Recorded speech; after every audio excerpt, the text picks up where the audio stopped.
my grandfather, who was a great boat builder called Ferguson. He, I believe, was the first to introduce me to boat building. He used to build a 30-foot smack boat that they had the well inside back then. But they were sailboat that would use for a ferry boat to go to Nassau with passengers. Recently, about 2 years ago, I built a boat for my father in South Andres called, I can't believe it. We brought it to Grand Bahamas Island and Bonji sailed it and came second overall in that boat. And he told me, him and the other brother of his own, said, "Dad, you built granddad a boat. Said, when are you going to build us a boat?" And so I said, okay. I said, well, you get the sponsor and I would see how fast and how well I could build your boat. And so they went out and they got the sponsor and I began their boat called the Two Brothers. And that boat is now being completed already. They have sailed it, tried out a bit. It never entered a regatta, but hopefully it would soon. Boat building, one of the guys that I really tried to mold myself after, who taught me a little bit with boat building, was also a guy by the name of Ezekiel Johnson. He had passed up the same. I think he passed away about a month or so ago. Yeah, I would go down to him and watch him build boats. And he taught me certain criteria of how to design a boat and what to do if you're building a boat, you know. And he said, you're gonna make some mistake first going off, but as time goes on, you will find yourself perfecting it, you know. And that was always, he's one of my guy that I really look up to in the boat building. Then another one is Mark Knowles, which I wish I had some time to be around him. He's in Long Island, which he is the best boat builder in the Bahamas, I must say it. Even though I build it, I really respect him. He gave me some tips also while he was down here during the regatta time.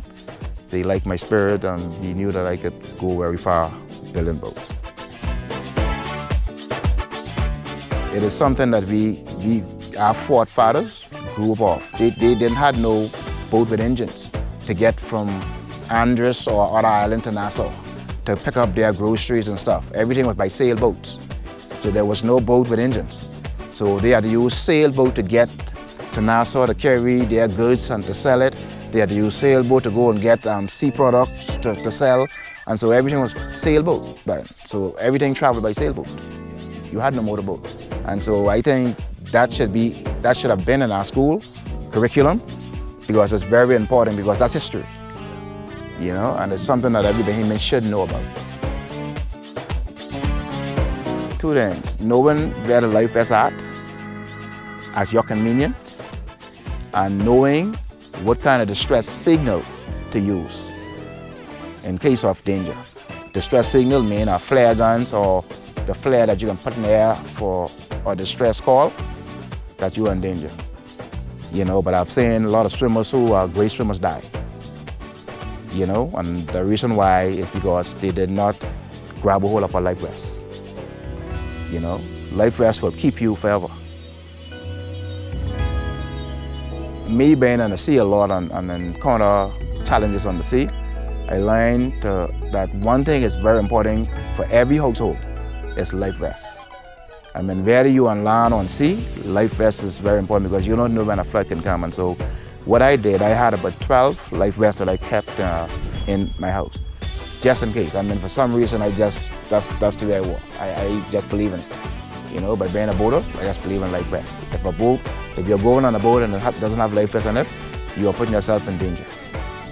So the first thing you step on a boat, always ask the captain or whoever, is any life vest on this boat? That's my advice to any person who is traveling on a boat.